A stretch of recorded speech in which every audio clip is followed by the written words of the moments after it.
கூடுமே, எல்லாம் கூடுமே, உம்மால எல்லாம் கூடும். கூடாதது ஒன்றுமில்லை, உம்மால் கூடாதது ஒன்றுமில்லை.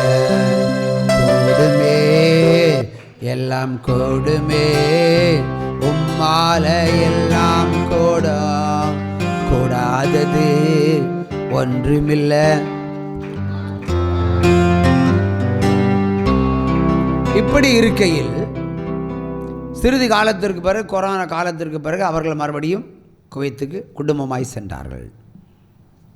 இப்போ அந்த வீட்டிலே கல்யாணமாகாமல் ஒரு ஸ்திரீ உண்டு, ஒரு சகோதரி உண்டு. அவள் திருமணத்திற்காக ப்ரேயர் ரிக்வெஸ்ட் வைப்பாங்க. நிறைய ஃபோட்டோவை எங்கிட்ட தான் முதல்ல காட்டுவாங்க. நான் வேண்டாம் வேண்டான்னு சொல்கிறதெல்லாம் அவள் வேண்டும் வேண்டும் என்று சொல்லுவாள். அப்படியாக மன விருப்பத்தின்படியாக ஒருதனை பழகி பேசி நிச்சயதார்த்தத்தை நடத்தினார்கள். புது கேரளானா கொஞ்சம் கலாச்சாரம்.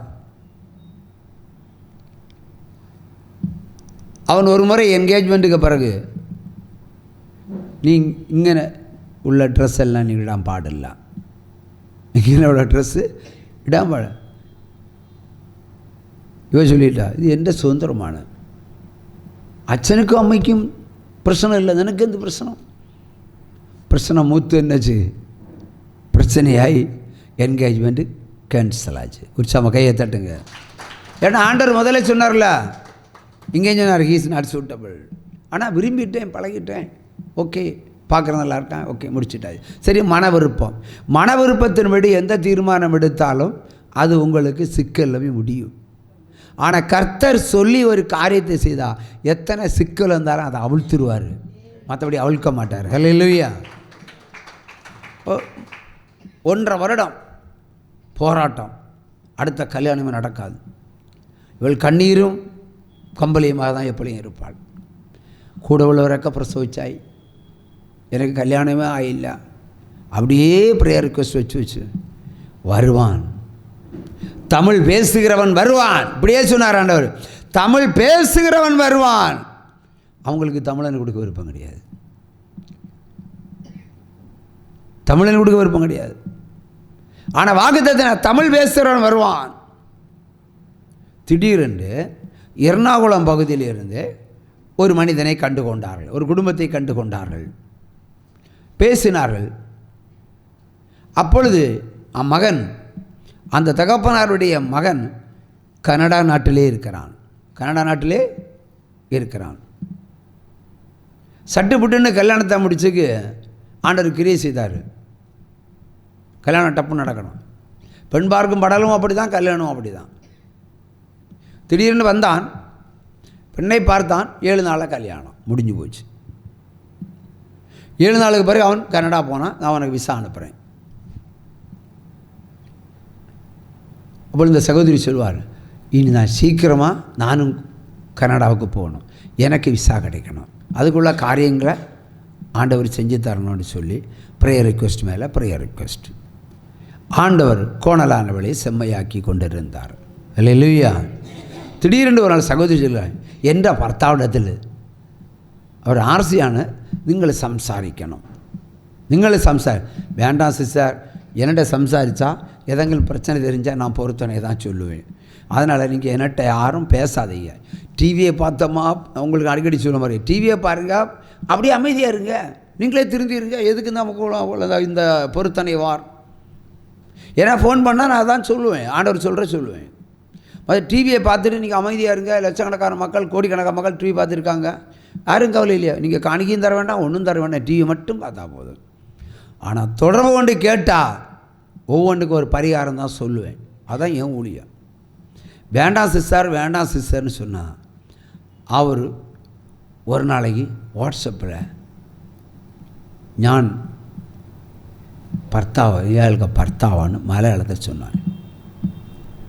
அதுக்கப்புறம் சொன்னேன், எனக்கு ஒரு பிரச்சனை பிரதர், எனக்கு ஒரு பிரச்சனை. நான் கனடாவில் ஒரு ஹாஸ்டலை வச்சுருக்கிறேன். நிறைய பேர் தங்குறாங்க.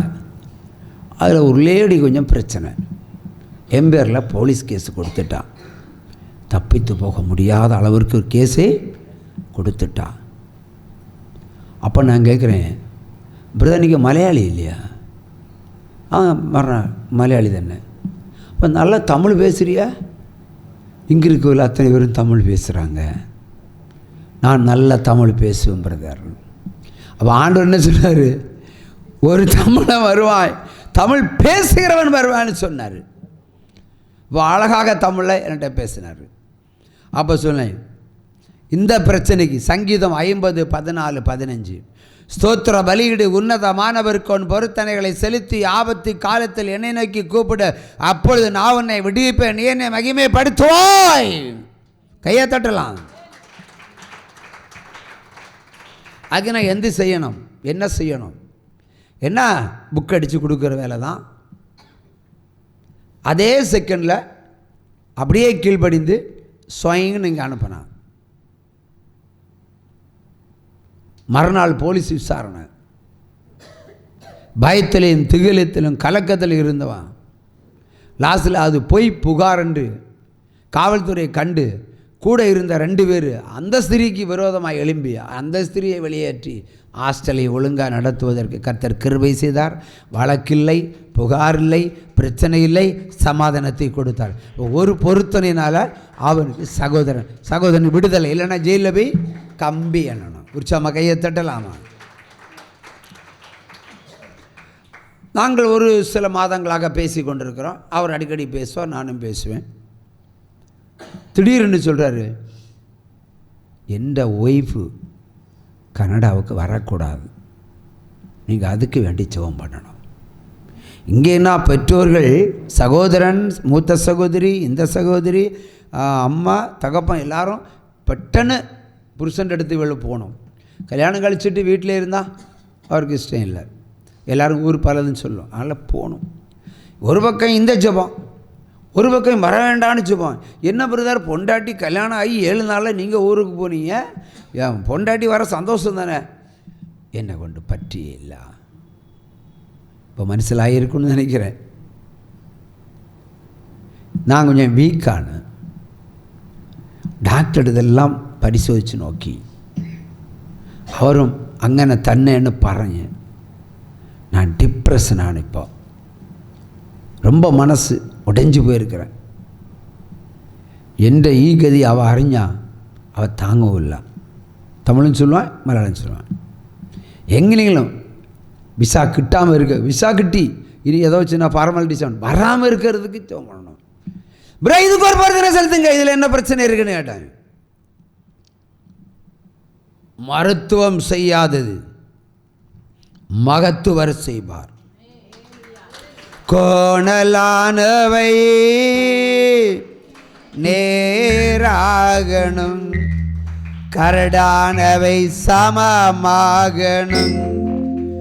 கோணலானவை நேராகணும், கரடானவை சமமாகணும்.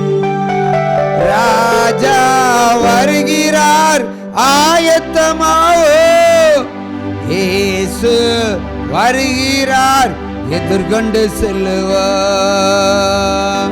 பள்ளங்கள் எல்லாம் நிரம்பிட வேண்டும், மாலைகள் குன்றுகள் பெயர்ந்திட வேண்டும்.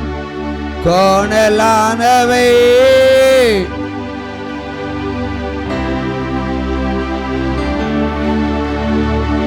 அல்லேலூயா. உடனே ஒரு பிரார்த்தனை நிறைவேற்று. இதே வருடத்தில் ஒரு பிள்ளையை பெற்றெடுப்பாய்ன்னு சொன்னார். இதே வருடத்தில் பிள்ளையை பெற்றெடுப்பாய், தடையில்லாமல் வந்து சேருவாள், தடையில்லாமல் வந்து சேருவாள். கனடாவெல்லாம் சீக்கிரமாக போய் சேர முடியாது. 3 வாக்குத்தத்தம் கொடுத்தாரு. அன்று இரவு மறுபடியும் புத்தகம் அடிப்பதற்கு ஒரு காணிக்கையை நிறைவேற்றினார்.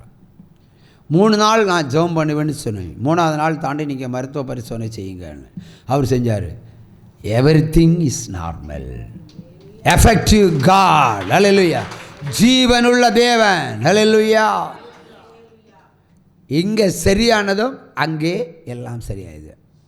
7வது நாளில் 8வது நாள் அவள் போய் கனடாவில் போய் குதிச்சாச்சு. உற்சாம கையை தட்டுங்க. கனடாவில் போய் உட்கார்ந்துட்டு கேட்குறான். இப்போ கணக்கு போடுறான், எவ்வளோ வாடகை, ஹாஸ்டலுக்கு எவ்வளோ ரூபா. இப்போ மந்திரி மாதிரி ஆயிட்டா. நிறைய நிறைய சம்பாத்தியம் இருக்குது. பைசா எங்கே போகுன்னு தெரியல. ஆனால் நல்ல ஒழுக்கமான மனிதன். தகப்பனை கொடுப்பார், தாய்க்கு கொடுப்பார். அதெல்லாம் தப்புன்னு சொல்ல முடியுமா? முடியாது. இவ்வளோ ஒரு கருத்தை வைத்தார். நம்ம சம்பாதிக்க பைசா எனக்கும் எனக்கு பிறக்க இந்த குட்டிகளுக்கு தானே வேணும். இன்னொரு கருத்து, ஒரு முரண்பாடு அங்கே ஆரம்பமாகிறது. எனக்கும் ஊழியத்துக்கும். ஆனாலும் ஒரு வீடு வாங்கிக்கணும் சொன்னாங்க. 3 மாதத்தில் தருவேன்னு சொன்னார். 3 மாதத்தில் வீடு வாங்கிட்டாங்க. 3 மாதத்தில் கனடாவில் சொந்த வீடு. கர்த்தர் நடத்துகிற விதத்தை பாருங்கள். வீடை கட்டி உட்கார்ந்தாச்சு. நான் சொன்னேன், வீடை வாங்கின தசமமாக எங்கே? இதான் ஊழியம். பகையை உண்டாக்குறது. உங்களுக்கும் எனக்கும் பகையை உண்டாக்குறது நடுவில் சாத்தான். உன்னை அதிசயமாக வழி நடத்தினேன், அதிசயமாக கொண்டு வந்தேன், குடியிருப்பையும் தந்தேன், ஆனால் என் தசமமாக எங்கே? அவள் இத்தனை கோடிக்கு வாங்கிச்சு இத்தனை ரூபா தரணுமா? பிரச்சனம் வேற மாதிரி போகுது. அவர் ரெடி, புருஷன் ரெடி, ஆனால் இவங்க ரெடி இல்லை. இவங்க ரெடி இல்லை. அவர்கள் செல்வனை வாங்கி பரிசோதனை நடத்தினார்கள். என்னென்ன தேதியில் எனக்கு காணிக்கை அனுப்பப்பட்டிருக்கிறது என்று கண்டுபிடித்து விட்டார்கள். உடன் அடுத்த ராஜதந்திரம். இது அந்தி கிறிஸ்துனுடைய ஜெயம். அவன் பூமியில் பிறந்து வளரல, உங்கள் சரீரத்தில் பிறந்து வளர்ந்து கொண்டிருக்கிறான். இவ்வளோ அற்புதத்தை இந்த ஊழியம் செய்திருக்கிறது. கணக்கை பார்த்துக்கிட்டு அவள் சொல்லுகிறாள், இனி என்ற பர்த்தாவிடத்தில் நீங்கள் சம்சாரிக்க பாடில்ல. 140 பேர் போட்டாச்சு. இனி என்ற பர்த்தாவிடத்தில் നിങ്ങളെ ஊழியത്തിന് புக்கடிக்க ചോദിക്കരുത്. நான் சொன்னேன், இது வேறு மாதிரி ஊழியம். உன் புருஷனை தடை பண்ணிக்கோ. புருஷன் எனக்கிட்ட ஒரு விண்ணப்பத்தை தந்தா, அந்த விண்ணப்பத்தின் அடிப்படையில் கர்த்தர் சொன்னா இனியும் சொல்லுவேன். ஆனால் இந்த நிமிஷத்தில் நீ கர்ப்பமாக போகிறாய், பிள்ளையை பெற்றெடுக்க போகிறாய். நான் உன் வீட்டுக்கு செய்த ஊழியத்தை முழுமையாக நிறைவேற்றி விட்டேன். நீ பின்வாங்கி போனால் அது கர்த்தர் பார்த்துக்கொள்வார். இனி நீயும் பேசாத, உன் புருஷனை என்கிட்ட பேசக்கூடாது, உன் குடும்பமும் பேசக்கூடாது. எல்லா நம்பரையும் பிளாக் பண்ணிட்டேன். உற்சாம கையை தட்டுங்க. அதான் இந்த ஊழியம். ஒரு பழமொழி சொல்லுவாங்க, நண்டு கொளுத்தா குண்டில் கிடக்காதுன்னு. கிறிஸ்தவர்கள் கொளுத்த அடங்க மாட்டார்கள். பின்வாங்கி போகிறது தான் வழக்கம். எந்த கிறிஸ்தவனும் பின்வாங்கி போகக்கூடாது. கொடுக்க கொடுக்க அவர் உயர்த்திகிட்டே இருப்பார். எந்த அளவுக்கு உயர்த்தினார். லாஸ்ட்டில் சுவிசேஷம் அறிவிக்கிறது தப்பு, அதனுக்கு காசு தராமல் பற்றில்லை. நான் இலவசமாக பண்ணிக்கிட்டு இருக்கேன் நான் உங்களுக்கு. அப்போ நான் கேட்குறேன், இலவசமாக நான் ஊழியம் செய்கிறேன், நீங்கள் புக் அடித்து தர வேண்டாம். நான் செய்கிற ஊழியத்துக்கு கூலி கேட்க உரிமை எனக்கு உண்டு. உண்டா இல்லையா? நீங்கள் யார் என்னிடத்தில் வரக்கூடாது. வந்தால் நான் கேட்பேன் கூலி. நான் உங்களுக்கு சுவிசேஷம் அறிவித்தால் எனக்கு அதற்கேற்ற பலன் உண்டாகணும். நான் ஜபித்து தலைவலி மாறினால் தலைவலிக்குள்ள மருந்துக்கு காசு எனக்கு வேணும். கொடுப்பீங்களா? கொடுக்க மாட்டீங்களா? அப்போ அப்படியும் கொடுக்க மாட்டேன், இப்படியும் கொடுக்க மாட்டேன். நான் மட்டும் இலவசமாக உங்களுக்கு செஞ்சுட்டே இருக்கணும். 4.5 கோடி கடனை வச்சுக்கிட்டு தான் உங்களுக்கு சுவிசேஷம் அறிவிச்சிட்டு இருக்கிறேன். எந்த ஊழியக்காரன் கடனை குறித்து வருத்தப்பட்டதே கிடையாது. வருத்தப்படுகிறவன் இல்லை. நான் செய்ததெல்லாம் கர்த்தருக்கு. அவ்வளோதான். என்னை போல் சந்தோஷமான மனிதன் ஒருதனும் கிடையாது. ஓப்பனாக சொல்கிறேன். என்னை போல் துக்கப்படுகிறவனு ஒருதனும் கிடையாது. ஒருத்தனாக வந்து அப்பப்போ தலையில் மிக்சியை வச்சு அரைச்சிருவோம் பாருங்க. கவலைப்படலை. நான் பிள்ளைகளுக்கு செய்ததை விட, என் மனைவிக்கு செஞ்சதை விட கர்த்தருக்கு செஞ்சு தான் பெருசு பெருசு பெருசு பெருசு பெருசு. இப்போ கட்டி வச்சிருக்க பில்டிங்கில் விட நீங்கள் தான் தங்குவீங்க, நான் தங்குறது இல்லை. போகிறதில்ல, வெளியோடு சுற்றிட்டு வருவேன், உள்ளே போக மாட்டேன். நமக்கு இருப்படம் இதுதான். அதான் இந்த ஊழியம். நான் என்ன சொல்கிறேன்னா, வேலை செய்கிறவன் கூலிக்கு பாத்திரவான். இந்த ஊழியம் உங்கள் வீட்டுக்கு வந்திருக்குன்னு சொன்னால் இந்த வீட்டுக்கு சமாதானத்தை தருதுன்னு சொன்னால் நீங்கள் அதற்கேற்ற பலனை தசமமாகவும் காணிக்கையும் ஸ்தோத்திர பலி காணிக்கையும் நன்றி காணிக்கையும் ஊழியக்காரனுடைய காணிக்கையும் செலுத்தி தீர்க்கப்பட வேண்டும். இல்லை என்றால் அது சாபம். அது என்னை நீங்கள் வஞ்சித்தீர்கள் என்று நான் சொல்லுவேன். என்னுடைய சுவிசேஷத்தை வஞ்சித்தீர்கள், என்னுடைய சுவிசேஷத்தை திருடினீர்கள், நீங்கள் ஏமாற்றினீர்கள் என்று நான் சொல்லுவேன். நீங்கள் சொல்லுவீங்க என் பொருத்தனை எல்லாம் இவன் ஏமாற்றி போட்டான். இது ஒன்று தானே சொல்ல முடியும். நான் எந்த வீடுகளுக்கும் போய் சுவிசேஷம் அறிவிக்கிறது இல்லை, தெரியும்ல. வீடுகளுக்கெல்லாம் அதிகம் போகிறதில்லை. தமிழ்நாட்டில் எல்லாரும் போவான். ஏதோ வருஷத்துக்கு ஒரு 5 வீடு 10 வீடு அவ்வளோதான். அப்போ எது நியாயம்? நான் சொல்கிறேன் நியாயம்னு சொன்னால் கை தட்டுங்க, நியாயம் இல்லைன்னா அமைதியாக இருங்க. ஒரு டாக்டரை பார்க்க போகிறீங்க, வயிற்று வலிக்கு போகிறீங்க, காசு கொடுத்துட்டு தெரியுமா வருவீங்க. எல்லாம் அவர் இலவசமாக செய்ய சொன்னார் சொன்ன கேட்பீங்களா? நீங்கள் அங்கே கொடுத்துட்டு தான் வருவீங்க. வேதம் சொல்லுகிற என் சபையில் வெறுங்கையாய் வராதே. வேதமே சொல்கிறது உன்னை ஆசீர்வதித்ததின் தக்கதாக அதனுடைய பலனை கொண்டு வா. இந்த ஒளி தைரியமாக நீங்கள் கொடுக்கலாம், மற்ற ஒளிகள் கொடுக்க நீங்கள் யோசிக்கணும். ஏன்னா நான் வெளியிடுகிற புத்தகம் 294 பேஜ். கிறிஸ்தவ வரலாற்றிலேயே எந்த முன்னோர்களும் சரி பின்னோர்களும் சரி இதுபோல் ஒரு புத்தகத்தை அச்சிட்டு இலவசமாக கொடுக்க முடியாது. மனசு வராது. இங்கே வருதுன்னு சொன்னால் அது கர்த்தருடைய செய்கை. அல்லேலூயா, அல்லேலூயா. இந்த கட்டப்பட்ட 2 பில்டிங்களையும் உங்கள்கிட்ட காணிக்கை வாங்கி கட்டவே இல்லை. அப்போ யார் பெரிய ஊழியக்காரன்? நானே தான். எனக்கு நானே தான் சொல்லணும். அல்லேலூயா. ஆனால் எனக்குள்ள இருக்கிற பெரியவர், அவர் நடத்துகிறார், அவ்வளோதான் அவரே வேலை. என்ன சொல்கிறேன்னா, நீங்கள் எந்த ஊழியக்காரன் வந்தாச்சும் எனக்கு காசு கொடுப்பீங்க இல்லையா? நான் ஃபோனில் நிறைய ஊழியம் செய்கிறேன். நான் இந்திரா ஒன்று இருக்குது, ஒரு மாதத்துக்கு ஒரு 25 முறையாக ஃபோன் பண்ணேன். இப்போ 25 காணிக்கைக்கு யூ ஆர் எலிஜிபிலிட்டி. நான் ஜெபம் பண்ணி அந்த பிரச்சனையில்